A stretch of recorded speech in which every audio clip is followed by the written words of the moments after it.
inside from my soul.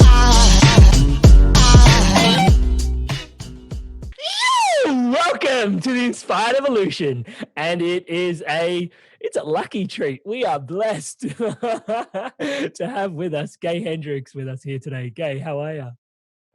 I'm magnificent. How are you today? I'm fantastic. For those tuning in to Gay for the first time, give me a second. Let me do the honors. He has served for more than 40 years as one of the major contributors to the fields of relationship transformation and body-mind therapies, really connecting to the wisdom of your body. Mate, we are here. Throughout his career, Dr. Hendricks has coached more than 800 executives, including top managers from places such as Dell, HP, Motorola, KLM, and he's co-authored many books, including Conscious Loving, The Corporate Mystic, and recently Conscious Luck. It is such a treat to have you here, Gay. Thank you very much, Amrit. It's really fun to be with you, and I'm really excited to get to talk about the new book, as well as I'm always happy to talk about The Big Leap and other books that I've written too. There's so much in there, and I'm so inspired. And look, reading The Conscious Luck, each chapter is a book in unto itself. So I'm hoping we get to cover a lot of ground in today's call. But when we're dropping in there, I would love to sort of start with what inspired you to write this book and not hoard all the luck for yourself? Well, I think I'm the luckiest person in the world. I'm the luckiest person I've ever met. So if you're the luckiest person you've ever met, what you want to do is make everybody else feel that way too. So that was the original inspiration for writing the book. But I'll tell you, this particular book, Conscious Luck, goes back to a conversation I had when I was 14 years old, growing up in a little town in Florida, Leesburg, Florida.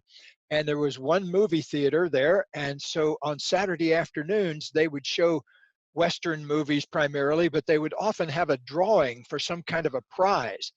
And so I was sitting next to a kid named Danny, and I didn't know him particularly well, but I knew him a little bit. And when they got ready to have the drawing, he leaned over and he said, "I'm going to win a prize." And I said, "Oh, okay." And sure enough, they put all of there was probably 250 people in the theater, and they put all of our tickets in a goldfish bowl and then had somebody come up from the audience and draw out 3 tickets. And sure enough, Danny won the top prize of the 3 prizes, which happened to be a wristwatch, which was pretty cool in 1959. You know, that was a Especially big when you're thing. that age. Yeah. Yeah. And so afterwards, I asked him, "How did you do that? How did you know you were going to win?" And he said, "I always win stuff like that. I decided one day I was going to be one of the lucky ones." That's how he put it. And I said, "Well, what do you mean?" And he said, "Well, I noticed that some people in my family were unlucky and some people were lucky, and the good stuff happened to be to the lucky ones. And so I decided to be one of the lucky ones." And I thought, it's as easy as that. You know, you just change your mind. I mean, this was long before I ever heard of affirmations or anything like that. You know, I was just a redneck kid growing up in Central Florida in alligator country. And so this moment, though, had a profound kind of effect on me, because I think it was the first time I ever thought that you could change your life by changing your mind. And that appealed to me greatly. I've always been very interested in psychology and spirituality and things like that when I was a kid. Even though I don't come from a particularly religious family or anything, I was always asking these big questions, you know, like I was always bugging my mom about, "Okay, what is this thing called God? You know, you got to explain it to me." And then she would say, "Come on, you know, give me a break. I'm a newspaper reporter. I'm not here to talk about God," you know. But anyway, I was very much into, I think, what I would now call human potential, even back then. You see, now I'm at the other end of my career now. I started actually 50 years ago, 52 years ago. I saw my first client in 1968. And so I've been at this for a long time, and I've come to some conclusions about the human species. And one of the conclusions I've come to is a very hopeful one, which is that I think each of us has within us what I call a genius zone. It's Yo. a part of us that represents what we most love to do. and also what will get us the biggest rewards in the world. I mean, it may be money rewards, but you'll get other kinds of rewards too if you really fulfill your life purpose. Mhm. And for me, in 1977, I sat down and had an earnest conversation with myself about what is my life purpose. And I came up with this one idea, which is my life purpose is to expand every day of my life in love, creativity, and abundance as I go about inspiring other people to do the same. And so ever since that, I figured out this is my genius zone. And when I first came across this idea, I was only spending maybe 10% of my time in my genius zone. Mm. But I set a goal of spending 30% of my time. And then when I made that, I get to 50%. By the end of the century, 1999 or so, I was spending 90% of my time in my genius zone doing what I most love to do and being admirably well paid for it. And so ever since then, that's been the key thing for me. 10% of my time, I say, is spent getting around from place to place and, eating and things like that. So, but during pretty much all my waking hours, I do things like you and I are doing now. And I just did them yesterday on an Irish talk show. And today I'm talking to some guy in Melbourne, Australia. So every day I get to have 2 or 3 conversations like this with people around the world. And, but to get back to conscious luck for a moment, I started thinking about this idea of changing your thoughts and changing your mind Mm. and changing your life. And later on, it occurred to me that we're all just one thought away from making any kind of life change that we want to make. Because the moment you can launch a positive thought into whatever situation you've been in, Mm. it begins to open a space. And so, like, I'm here talking to you because of an experience I had when I was 24 years old. Looking at me now, I'm a 6 foot tall, 180-pound, athletic looking person. You wouldn't believe that when I was 24 years old, I weighed more than 300 pounds. Whoa. I can't remember what that is in kilos, but it's It's substantial. significant. In English terms, it's way more than 20 stone, 25 stone, something I like think that's that. But 135 kgs plus. Yeah. 135, yeah. So how much do you weigh? At the moment, 75 to 80, I fluctuate, but I do Okay, relate. I used to be about 105 at one point, but 135, this is big boy. that's a big boy. So I was two of you. Wow. Yeah. Anyway, so, and not only that, by age 24, I'd managed to create a relationship that I was in that was going terribly. Mm. I'd managed to create a job that I hated and a car I didn't like. And so it's like I negatively manifested everything that I didn't want. And not only that, I weighed 320 pounds and I had been fat since I was a baby, basically. I was taken around to specialists when I was a kid because I was the only fat person in a skinny family. And so it was a medical problem. And so I went around to different doctors and had shots and took pills and everything, but it was a big problem up until I was age 24. And then I had a moment of enlightenment that changed everything. And then I lost more than 100 pounds over the next year and continued to lose more over the years. So here's what happened in that moment. And I think everyone listening hopefully can relate to this because you've been stuck. You've been stuck. We've all been stuck in some life situation that was just killing us inside. And that's how I felt by age 24. My father had died at age 32 when my mother was pregnant with me. And he had died grossly obese, smoking heavily, which I did at the time. I smoked 2 to 3 packs of Marlboros a day and not in a very great relationship. And so I realized I was leading his life.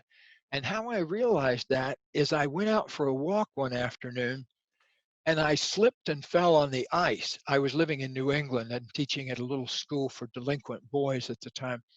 And so I lived on the campus with my then partner. Um, and I slipped and fell, and I didn't knock myself out, but I went down on the ground with this massive whomp, and it kind of half knocked the breath out of me. But what it did is it jolted me out of my ego version of myself. And in this 2 minutes or so, I realized, oh, soul, spirit, those aren't concepts. Those are something I can actually feel inside. I felt this big open space of energy inside myself that didn't have any programming on it. And it was like suddenly opening up and realizing that you're floating in this big cosmic ocean of potential bliss, and all you have to do is open up to it. And that was incredible news to me. I'd never read a metaphysical book. I'd never heard of yoga or any stuff like that. I was an English major, I was a poetry and that kind of thing. But in this moment, I became an incredibly open to spirit person because I could actually feel it in my body. And I could also feel kind of what was in between me and feeling that all the time, because I could feel down into me anger that I hadn't even acknowledged, and grief that I had never acknowledged, and fears that I'd carried around for years, and sexuality that I'd never really fully gotten in touch with. And so there I was, feeling myself for about 2 minutes in an entirely new way. Mm. It was like looking down through myself through a microscope and seeing all these parts of myself that I had never felt before. And then I began to come out of it. I began to realize, oh, I'm laying on the ground and it's freezing outside and I'm shivering and I want a cigarette and now I got to walk all the way back home. And so I could feel Mm. my ego reassembling itself. Right. But here is the cool thing that for some blessed reason I did in that moment. I said to the universe or whoever was listening, I said, I'm going to do everything I can to feel that spirit part in every moment. Ah. I'm going to make my life about that. That's what my life is going to be about. And I then kind of came out of it. But here's the magic. The next day, I get a call from a friend of mine who said Mm. that he was going up the road from about 30 miles from me to listen to an old college professor of his that he had known at Harvard. Mhm. And did I want to come? And I said, well, what's it about? And he said, well, my old college professor went to India and he had a big enlightenment experience, and now he dresses in robes, and I just want to hear what he had to say, because he was this regular college professor when I knew him, and what happened. And so I said, okay, well, that sounds interesting. And so we went to this beautiful estate at Webster Lake, New Hampshire, and we went in the gate, and who it was Ram Dass. And Ram Dass had just got back from India, and he had his robes, and he had all these maybe a dozen or so young people around him who were offering people fruit, and it was just it was the weirdest thing. I mean, for a person who'd never even heard of a yoga book, this was like Yeah, plugging into a totally different reality. yeah. And but then something I did with Ram Dass, I went up after his talk, and I asked him, I said, okay, look at me, you seem like a very wise person. What would you recommend that I do if I wanted to really open up to the maximum amount of spirit I can feel in myself? And I told him a little bit about this experience I had. And he said, well, in India, sometimes they don't maybe go to therapy for something like that. They might go to a yoga retreat, or they might meditate, or they might do some breathing exercises. And I said, breathing exercises? I don't get it. What are you talking about? And I said, where would I learn about something like this? And here's what he said. This was really magical. He said, oh, don't worry, something will come to you. Okay. And so the next day I went to the grocery store and I was checking out, And I look to my left, and there's a little book called Yoga, Youth, and Reincarnation by Oh. Jess Stern. I imagine you can still buy it today. But it was this little paperback book, and I'll Uh-huh. tell you how long ago it was.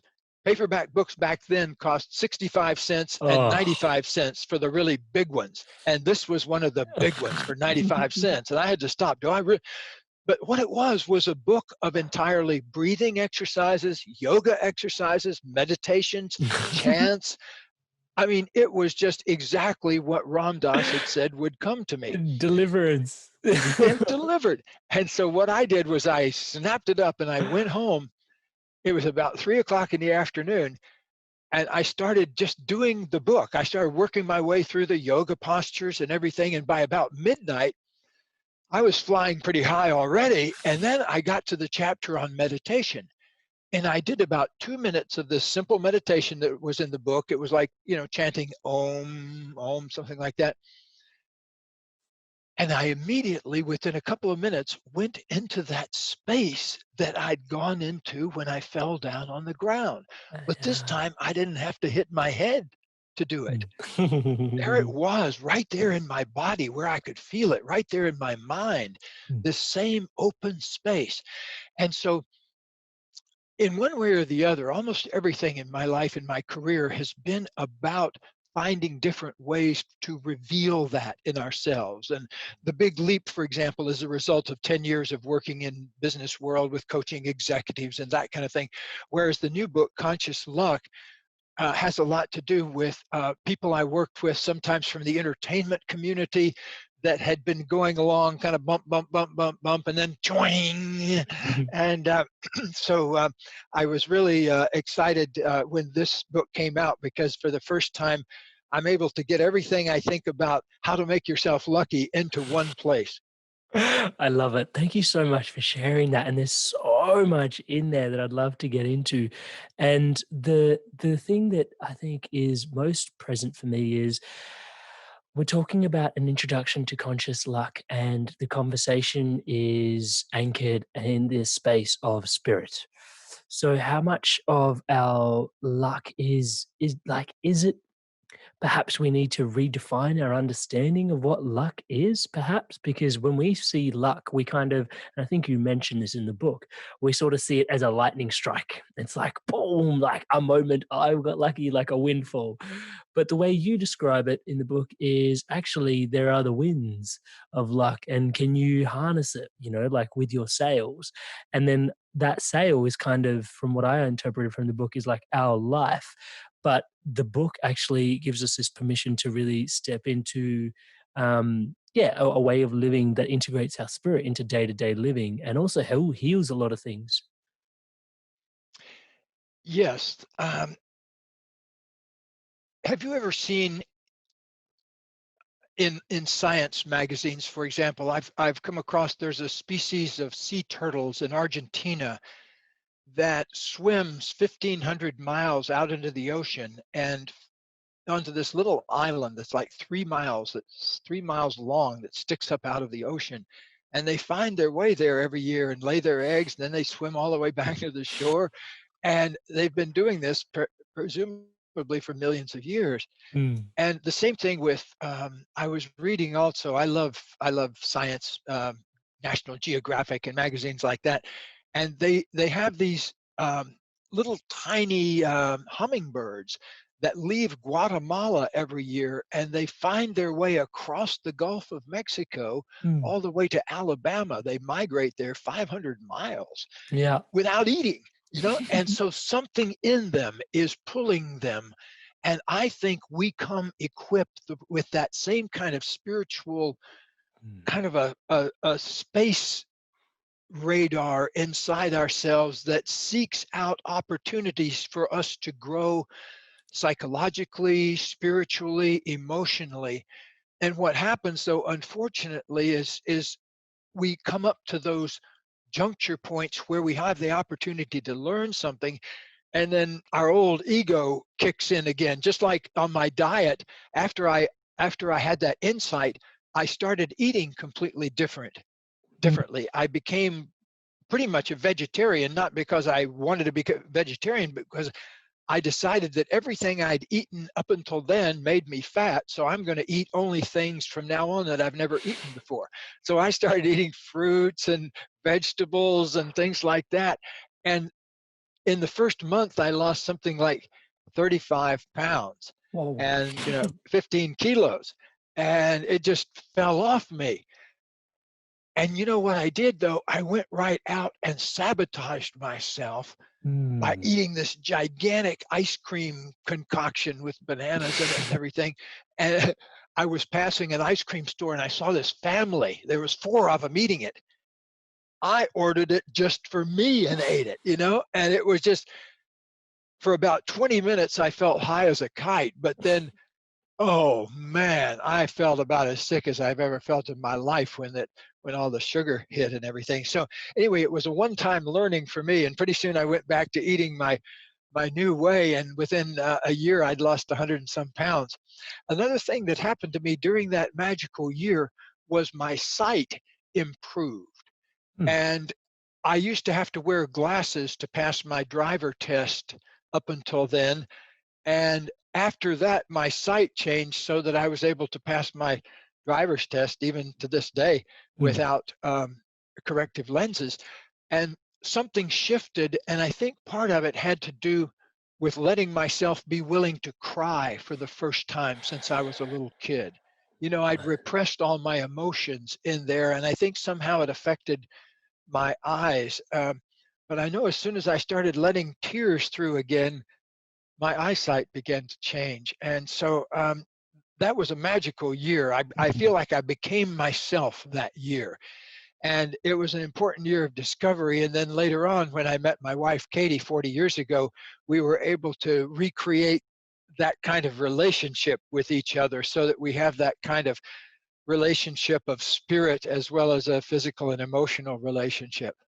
Yeah. And so one of the things I hear you say when you were talking about the hummingbirds as well, like I was reading, maybe we watched or read the same thing, but these hummingbirds that travel over across the Gulf of Mexico, they travel this far without food.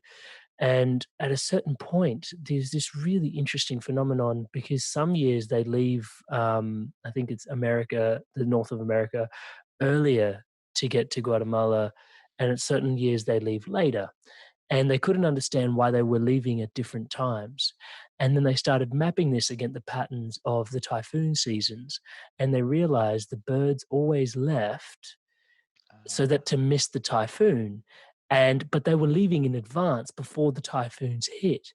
And then they went on this study of trying to understand, can these birds actually predict the typhoon and to what accuracy? And there was a year where the weather forecasters actually predicted low tornado typhoon season, and the birds left early, and this was the year that they were gonna basically say, "Uh-huh," or "Mm-mm." And, uh-huh won through. The birds were right, and so I find myself tuning into, and you mentioned this in the book as well, this conversation around this interconnectedness, this intuition that is sort of communicating the stuff of life through us, right? Yes, and I think each of us has our own separate kind of programming. Like your programming, because of the culture and the family you grew up in, is totally different than mine. But yet, right under the surface, you and I have exactly the same sadness.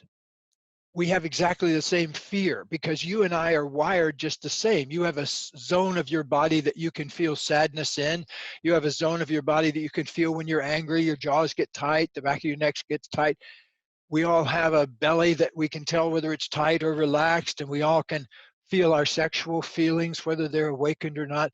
So as we get tuned into our bodies more and more and more, kind of the last frontier of discovery in the body is discovering that spiritual aspect of ourselves, that spacious aspect of ourselves that's underneath and behind and at the center of everything in ourselves. And to me, the journey of life has to do with that propels us into one situation after the other that gives us the opportunity to reveal it. Mm. And then sometimes we come up short. We go, no, that's not time yet. I'm not up for that yet.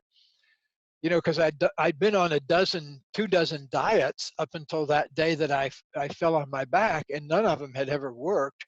And Mm. as a kid, I was put on, like as a teenager, I was put on these amphetamine diet pills that cranked everything up in my body. I slept about 4 hours a night and got straight A's on all my exams because I couldn't sleep. But as soon as I went off the pills, I went back to being a regular C and B student again.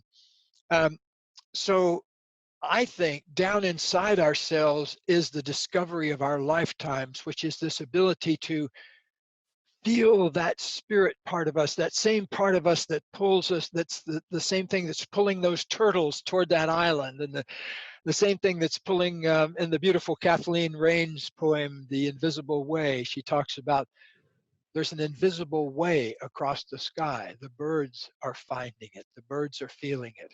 And we're wired exactly the same way if we learn to feel it. I came across something in an anthropology book once that there was an anthropologist that was living among the Bushmen of South Africa, and they they were able to detect the movement of game animals that were 9 miles away. And Oh. they said they did it by feeling sensitivity in the calves of their legs. In other words, they were picking up on some kind of vibration that most of us aren't tuned to. And right here in my neighborhood, well, my valley, that I live in a mountain valley that's maybe 15 miles from one direction to the other.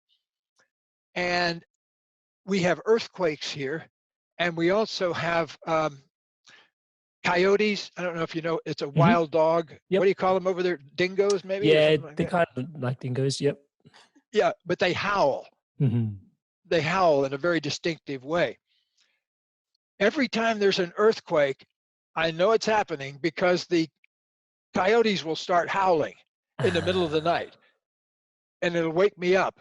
And sure enough, 10 seconds later, yeah, so right. they've been some sensitizing themselves. Mhm. So I think the message for us regular old human beings Mhm. is to make our life a quest for revealing that genius zone in Mm. ourselves, to make that what your life is about, because that's where luck comes from too. The more you're able to open up to that part of yourself, the better your luck becomes. And in conscious luck, we give 8 different paths to getting there, give the details of that. But really, it's really about being willing to reinvent yourself as a luckier person every day. Mhm.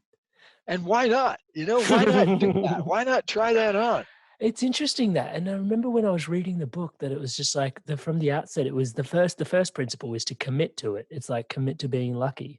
And I even noticed in myself, like going into a podcast talking about luck, it's like, oh, I'm going to be talking to people about luck. Like, what gives me the audacity to feel like I can talk about luckiness? And I was like, what gives me the not the audacity? Like, why do I need audacity? And it's like, what is this energy around luck that it's like, Uh, oh, we can't talk about luck, or like, it's like my luck, your luck. And it's like, actually, okay, this is really interesting because the first call to action in the book is just commit, just commit to like, hey, like luck is a thing and I'm going to allow myself to be lucky. And it's like, wow, okay, I can do that. And you shared how, where that dropped in. And thank you so much for sharing that. And the biggest takeaway for me was that my luck is actually somewhat in my own hands. And then we talk in the book, I think that was the principle 3 was like the actual well, that was the second bit was like there's barriers, but the third bit was when you were referring to all your like some of the spaces in your body that you felt. And I found this to be a really interesting space to explore, which was converting bits of your let's just call it the energetic field, I guess, within you from shame to spaces where you can draw in more luck. And it was interesting just feeling into some of the exercises you gave in the book. I'm not by any means demeaning the work that you shared in the book, but I felt like they seemed so simple, some of the exercises that I went into almost offhand.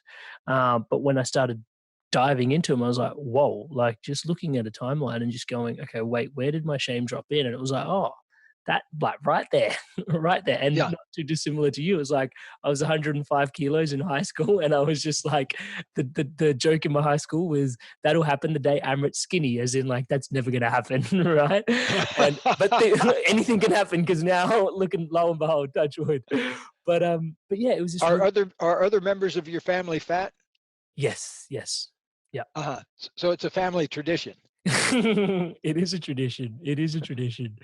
And yeah, and that was another piece as well when you were sort of communicating in the book when I was tuning into you is this conversation around that was then, this is now, this is them, this is me, and trying to just like realize, whoa, like I'm consistently living out patterns and programming that like were way back when and are not mine, right? And just coming back to the center again.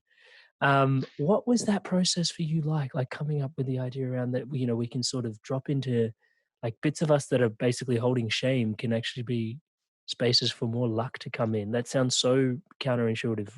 It is totally counterintuitive. And what happened for me was grounded in a particular painful experience I had. When my mother passed away in 1990, my brother and I, some months later, we were down in her house cleaning it up and helping getting ready to sell it and all that.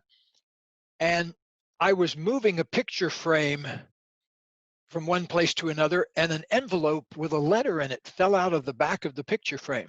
Mm, And I picked it up and looked at it, and it was addressed to my mother in the year of 1945, which was the year I was born. And so I opened the letter, and it probably had been stuck there since 1945, because what it was all about, still I can feel it in this moment in my body. mm, It was this impassioned letter from my mother's church group at the Morrison Memorial Methodist Church in Leesburg, Florida, a wonderful institution where I grew up. At this church, they had women's church groups, and there would be like 8 or 10 women. And this was kind of the foundation of these churches, were these little groups of women who really ran the thing. And so my mother, the letter was from my mother's church group to her, begging her to come out of the house. And it was saying, Norma, you can't just sit inside in shame. You've got to come back out and be with us. You know, we miss you. We want to support you, but you won't let any of us in. And this made my hair stand on end because they were talking about me that my mother was so ashamed of. The mm, circumstances of my birth were not ideal for my mother. And so um, the for some reason, my mother's big emotion was shame, but I didn't realize that until this moment because I had never felt shame in my own body. And in this moment, it awakened in me, oh my goodness, I was pickled in shame from the beginning of my life. I must have it somewhere in my body. And I opened up and said, where is the shame here that's in my body? And suddenly I could feel it all the way down through my legs and, where it had been sitting for 40 some years until I opened that letter. Oh my goodness, that was so life changing. But what happened next? I don't know where this idea came from, frankly. It didn't seem to come out of my brain anyway. But as I was sitting there feeling my shame, or actually standing there feeling the shame, and where was it in my body? The idea came, oh, you can feel this new territory in your body. You don't have to let it be shame. You can replant the field with something entirely different. mm. It's like a farmer suddenly discovering that he's got 40 acres that he didn't realize he had, and so the idea came to me, I'm going to rededicate my shame field to now be an attractor field for luck and love. Mm. And you can do that with any emotion in your body that you struggle with. Just open up to your anger, for example. Feel it. Just acknowledge it and say, okay, I also want to use that area now as an attractor field for luck and love. What do you got to lose? Because and it works miracles. I've seen it so many times now that I'm the world's biggest cheerleader, I think, for this moment of letting go of letting go of the past, letting go of your limiting beliefs, and opening up something new. Just Mm. getting the space from those negative beliefs for a moment. I was talking earlier about my book, The Big Leap. In there, which Conscious Luck is kind of a sequel to, in The Big Leap, I talk about the upper limit problem a lot. And it plays a role in conscious luck too, because what happens is people start getting luckier and then they have an upper limit, and then they stop using their affirmations and they stop doing their Mm. luck work. And of course, it doesn't work then. But what we have to do is keep dedicating ourselves over and over again, just like when my daughter was learning to ride horses when she was 6, 7 years old. I would get freaked out when she would fall off. But the teacher said, falling off is part of learning, and unless they're hurt, they just get back on the horse and go again. But I remember the first time she went off the horse, I was over there at the fence and about to climb the fence. And the Mm. trainer, though, this wonderful woman, just picked up my daughter, said, "You okay?" And my daughter said, "Yeah." And then she put her right back on the horse and they were going again. And that's what we have to do with our Mm. quest to reveal our genius zone. We just have to keep moving through the upper limit problem, getting knocked back a little bit, then rededicating and coming back again. And as I always say, at the end of the year, you won't recognize yourself. And that's the other piece that you share in the book as well, which is this sense of adventure and not letting things get stale. Um, and just, yeah, making sure that you keep things like luck kind of feeds into your creativity in many ways, also your adventurous spirit in many ways as well. Yeah. Yes. Yes, I happen to have an adventurous spirit, but a lot of people don't. A lot of people are more cautious in life. And that's fine too, because we all have to move at our own essence pace. What I call your essence pace Mm, in tell us life more is, about that. Yeah. The essence yes, is your essence fascinating. pace is, well, just imagine. Here's how I came up with this idea. I was working with a couple many years ago who had come here from another state. And one day over the lunch break, we all went out for a walk together. And I noticed that she always walked faster than he did. She was always pacing along and he was always kind of trying to catch up. And it was really an interesting snapshot of their relationship. And I realized we all come with this, what I call an essence pace, our true essence, who we are inside, likes to move at a certain pace. And some people are, you know, go like rabbits and some people Mm. go like tortoises, Yeah. but it's our job to find that. In our live seminars, we often have people walking around the room finding their essence pace of just how fast they like to walk. And it's really amazing because a lot of people have never asked themselves, Mm. just how fast do I like to move through life? Mm. Yeah, that's really powerful. Yeah, and when I was tuning into that, I was also realizing the conversation about I think the way you put it was almost uh was quite stark for me and really hit the nail on the head and really drove something home for me, which was rushing as a form of, I think you called it mental illness, but I sort of saw it as like a form of self-harm almost. Yeah. It's a Um, form of self-abuse, abusing yeah. yourself. Mm. Being in a hurry, yeah, I said it once jokingly in a lecture and it kind of caught on. I said that I consider being in a hurry a sign of impending mental illness. And the audience loved it because they were all hurriers. But in a way, it's true because if you get too far out of your essence pace, out in front of it or behind it, if you're being real sluggish with your learning of life. Mm. See, a lot of life has to do with your openness to learning. Mhm. It's like we have a valve that you can turn up or turn down, and it's a valve called openness to learning. And if you're open to learning, information comes in, you sift through it, you use the part that's useful. But if you're not open to learning, information comes in and bounces off, and you keep making the same mistakes again in bigger and bigger ways until something happens. Mm. And so a lot of the times it's keeping our nozzle, our openness to learning nozzle faucet turned down so that you're not open to learning from pieces of feedback. It's interesting. In the long history of our business, which has been in since the 1980s, and we run a large kind of a virtual university of Mhm. graduates of people around the world who take our trainings, who are professionals and that kind of thing.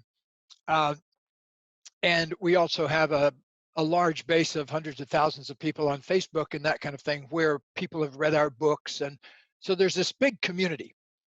And one of the things that people are asking themselves that I notice out in that bigger community is, now that we've got this worldwide crisis going on, Mm.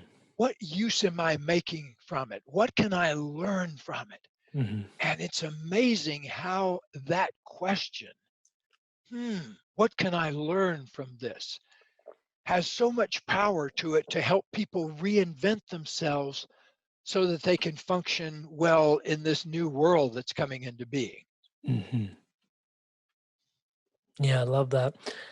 And I think it is a yeah, I think it really resonates, the conversation around the fact that we're here to learn. And leaning back into the timing conversation, I think the essence pace was a really potent reminder for me, reminding me that everything is in good time as well, like not just in my gate, like also the day-to-day rushing, but then also like the level of expectations we have as well. And I think that tunes into a little bit the conversation that we're having now, everything is happening in good timing, and what can it teach me? Sometimes, you know, I learn a lot from patience and my lack thereof. I've learned to stop praying for patience, actually. You might find this funny because I realized that I want patience and I want it now.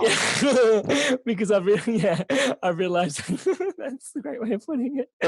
But I've also realized that sometimes like if I pray for patience, the universe and its benevolent wisdom may actually just send me something to be patient for. so, so like now I don't pray for patience. But yeah, the lessons come in thick and thin, left, right, and center. So there's a couple of things that it would be rude not to dive into in this podcast, in this conversation, just because you're here and these were amazing takeaways for myself. The key one was setting luck-worthy goals. Mm. I know we've talked about your genius zone, but I feel like this is really honoring your genius zone with something tangible. Can you tell us more about setting luck-worthy goals, Gabe? Yes, indeed.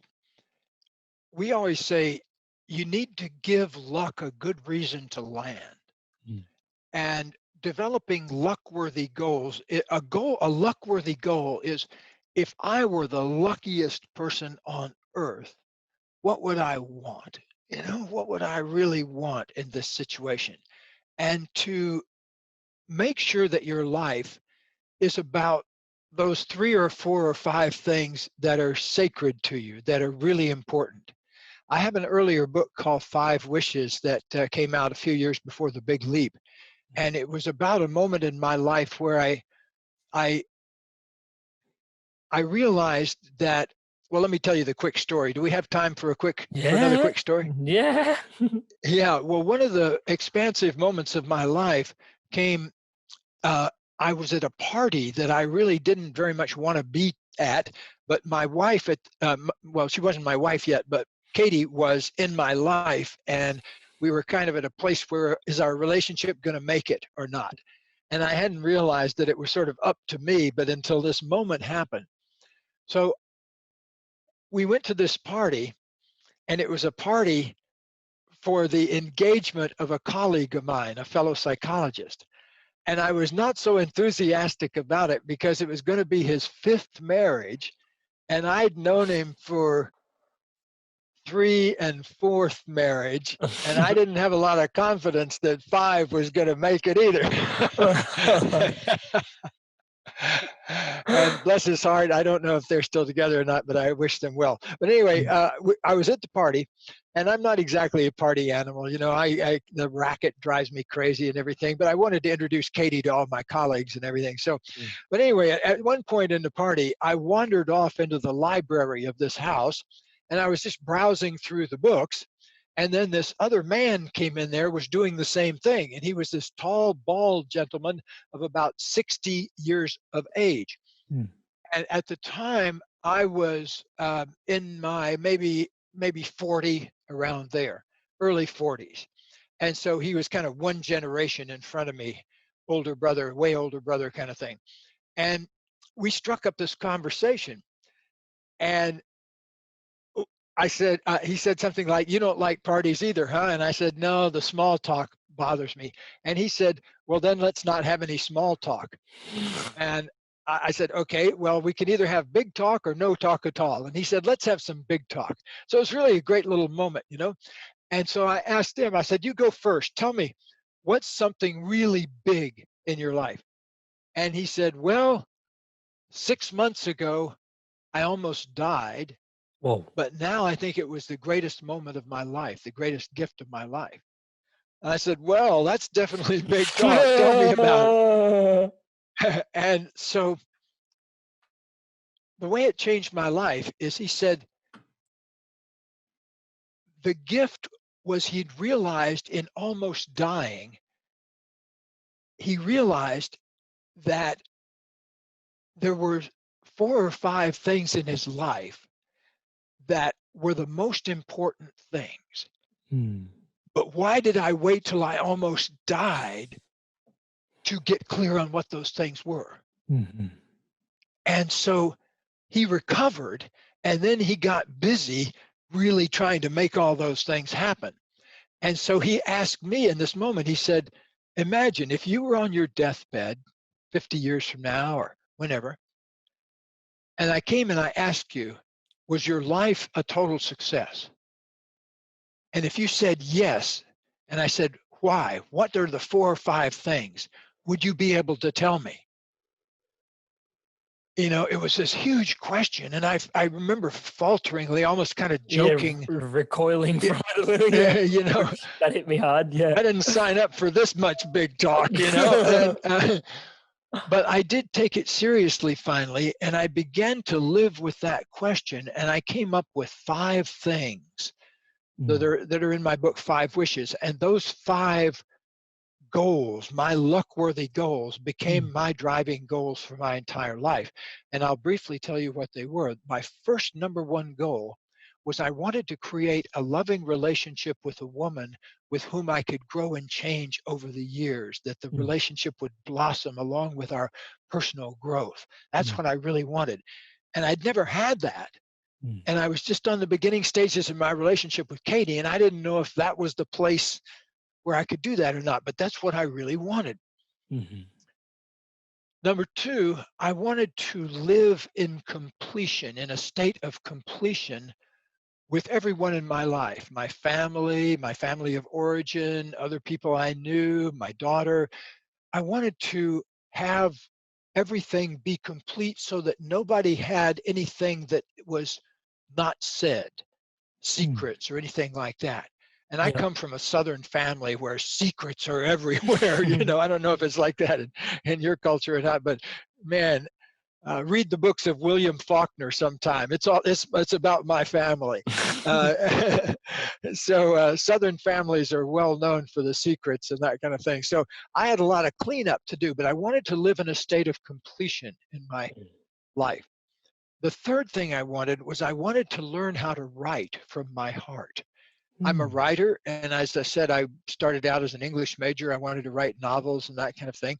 And but I wanted to learn how to write about what's important in life in a way that it contains the heart. That's not an academic thing. Because mm, if you have I had a Ph.D. from Stanford, and it's a very rigorous academic institution. So you learn a certain way of communicating there, the academic way of communicating. And it's a great thing, mm. but I came to want something different. I wanted to communicate with, everybody, and Yeah. not just academics.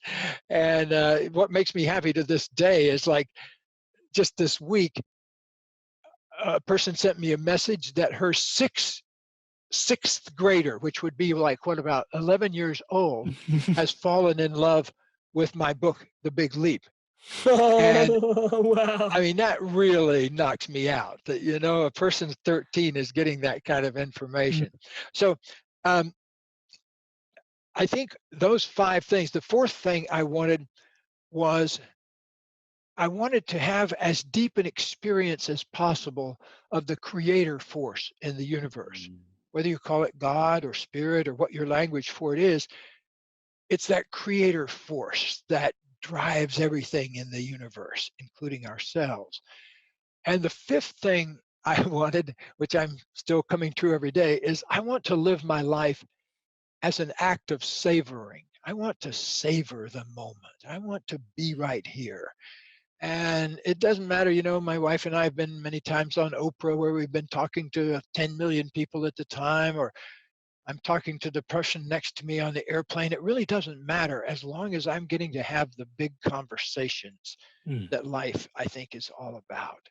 And so I want to savor my life, whether it's eating some of my wife's magical food or whatever I'm doing. I want to be here for the moment. And that's been an important long-term learning because I think I came from a place from not being there most of the time, just sort of being off in my head somewhere. Yeah, and I think those are incredible goals, and I love how they're all so heart-centered and they're so nourishing for one's being. They're not necessarily the materialistic goals that most people would anticipate when you say luck-worthy goals. These are very much goals that are, yeah, inspiring for the soul to show up in. And, yeah, I relate to the piece where you're like, just taking the time and energy to savor each and every moment. Yeah, it's incredible how the mind loves to, loves to jump around and and make sense and take control of things. And one of the other things that was, I kinda you mentioned that, savoring the moment, whether you're, speaking to 10 million people or whether you're speaking to one person at a time. Another place you go in the book, Creating Conscious Luck, was this really, it really rang true for me. It was a massive shift for me that I made in my life at a certain point. And it wasn't even like I called it, like I initiated it, but somehow I must have called it in. Is this piece around the company you keep? Um, I've felt like calling it the conscious tribe or the lucky tribe. Um, can you tell us a little bit about how important it is, the people that are around you, for you to, yeah, live this dream life, this lucky life, this, yeah. Yes. Well, a simple way to put it is I think everybody needs 4 or 5 people in their lives whose faces light up when you walk in the room.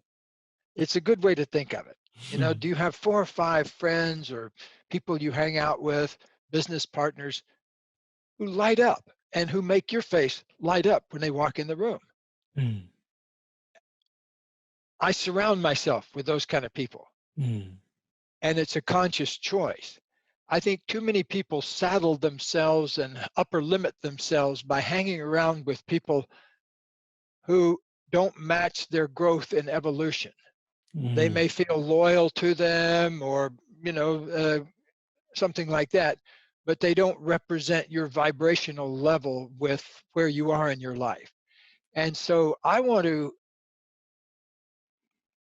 up level all the time. I want to hang out with people who are even more expanded than I am. I want to hang out with people that come up with even more creative ideas than I do. So I want to get in their slipstream too. And so I think it's up to all of us to look around and say, okay, I'm going to surround myself with a small number of people. Are they going to be people who are lucky, good things happen to them, or things that they're always complaining about how they're the victim and that kind of thing? And so I think too many of us make that unfortunate choice of hanging out with too many people that kind of are, weights upon you as you move forward in life. So I think a lot of people have to confront that in order to cut off ties with people that are bringing them down and move on from that.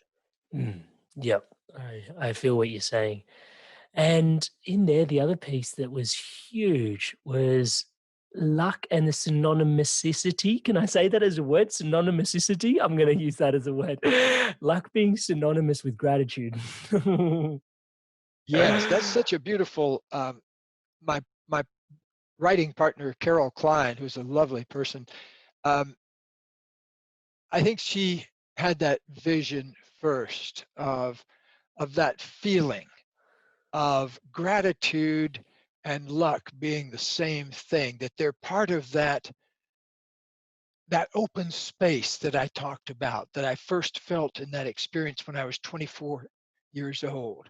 And now, because I meditate every day and have for 50 years now, I learned to meditate in 1972, official meditation, where I do it every day. I became a Mhm. daily meditator, so I guess that's 48 years ago. So I have a 48-year meditation streak. And the reason I do it every day is because in that space, I feel that space. In the space of that 15 or 20 minutes or however I meditate, I feel that space, and I I value that open space inside myself, that space of pure creativity, that space of pure consciousness. And so I think the more we feel that, the more open we are to good things happening to us in general. Mm, And that's why gratitude, the expansion, the expansiveness of gratitude opens up that space more. Because if you're grateful for what you have, that puts you in a very receptive place to have even better things happen. But if you go the opposite direction, if you're complaining about what you have, mm. then things go in a different direction because luck comes to you. The winds of luck are blowing because you're closed down, you don't get a ride off those winds. And what inspires you the most to stay open, Gay? Ooh, life itself, the actual streaming sensation of life and the space in me, and also the rich network of relationships I get to, my love relationships and my relationship with Katie, and all the many people in my life that I get to celebrate that experience of open spaciousness and love in. That energizes me, and I imagine will until the moment I take my last big gulp. Thank you so much for sharing that, and, yeah, also thank you for sharing your 5, yeah, your 5 wishes as well. I think, when we think about a genius zone, we often forget about, bringing genius into our relationships, bringing genius into our, like, yeah, into our day-to-day things, our love for ourself, and I think, it's like, I'm taking away a big set of permission to sort of acknowledge that, if I'm going to, yeah, step into basically the things that I love to do and be rewarded for that. That shows up in every avenue. That shows up in, yeah. Well, also too, I want to just appreciate you for making the bold, big leap of moving out of the thing that wasn't bringing you fulfillment and finding something that's in your genius zone that's bringing you fulfillment. Not everybody does that, very, very rare to have people do that. So I want to acknowledge and appreciate you for that. Oh, thank you so much. It's a yeah, it's such a blessing. And I think you can probably attest to this as well. Once you sort of drink the Kool-Aid of taking that big leap, um, it gets somewhat, yeah, the all that space for spirit inside. It's, I can't say it's addictive. It's more it's healing. It's nourishing. It's got its own energy, and it's incredibly loving, and it's incredibly powerful at the same time as well. So you kind of just have to surrender to that at a certain point. And you just keep learning to surrender again and again. Gay, it's been such a pleasure having you here. So I want to tune in. Is there anything else you would like to share? I've got a couple of last questions to fire off, but is there anything that's present for you in this moment? Can't think of anything. I'm enjoying myself. So, Perfect. and I can begin to see a snack in my future and later on a swim in my swimming pool. Nice. So, Kate, before we tune out, I'd love to sort of ask you this question, which is, when you think of an inspired evolution, what does inspired evolution mean to you? Inspired evolution means that you're open to learning about yourself, and you're particularly open to revealing spirit in yourself so that you not only feel inspired as you move through the pace of your evolution, but that inspiration on your part also inspires other people. So that's the first thing that comes to my mind. Thank you so much for sharing that. That resonates so deeply, so deeply. And just a fun little question, but by no means an easy question. The last little one is, Gay, beyond the name, beyond the books, beyond your relationships, who are you? Mm,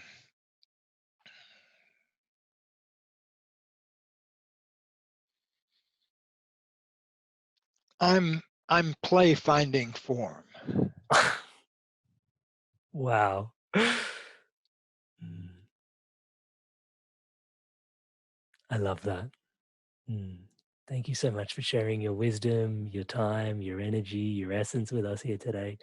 Really appreciate your time and energy here today, Gabe. But we also know that today is not just, informed by this moment. It's also all the time and energy you spent over the countless years supporting so many people on this path and bringing this to us here today. So it's deep gratitude for just you and your being, but also showing up consistently. And as always, wishing you all the best for what's coming up ahead as well.